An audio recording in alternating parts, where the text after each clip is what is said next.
உன் நம்பிக்கை வீண் போகாது. நிச்சயமாகவே முடிவு உண்டு. நிச்சயமாகவே பிரச்சனைக்கு ஒரு தீர்வு உண்டு. நிச்சயமாகவே உன்னுடைய காரியங்களுக்கு ஒரு முடிவு உண்டு.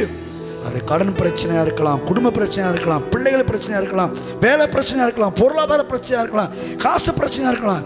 எல்லா பிரச்சனைக்கும் ஒரு முடிவு உண்டு என்று கர்த்தர் சொல்லுகிறார். உன் நம்பிக்கை வீண் போகாது. நிச்சயமாகவே உனக்கு முடிவு உண்டு. உன் நம்பிக்கை நிறைவேறும், உன் விருப்பங்கள் நிறைவேறும், உன் ஆசைகள் நிறைவேறும். எந்த காரியத்தை மனசில் வச்சுட்டு நீ கர்த்தரை நம்பி இருக்கிறாயோ அந்த நம்பிக்கை நிறைவேற்றுவதற்கு அவர் உத்தரவாதியாக இருக்கிறார். அந்த நம்பிக்கையை நிறைவேற்றுவதற்கு அவர் பாத்திரவானாக இருக்கிறார். இன்னும் சொல்ல போனால் அந்த நம்பிக்கையை உண்டாக்குனதே அவர் தான். அழைக்கும் போதே ஒரு நம்பிக்கையை கொடுத்து தான் அழைச்சிருக்கிறாரு. நிச்சயமாய் அழைத்தவர் நம்பிக்கையும் உறுதிப்படுத்தும்படி அற்புதங்களையும் அடையாளங்களையும் உங்களுக்கு காண செய்வார். அதிசயங்களை காண்பீர்கள்.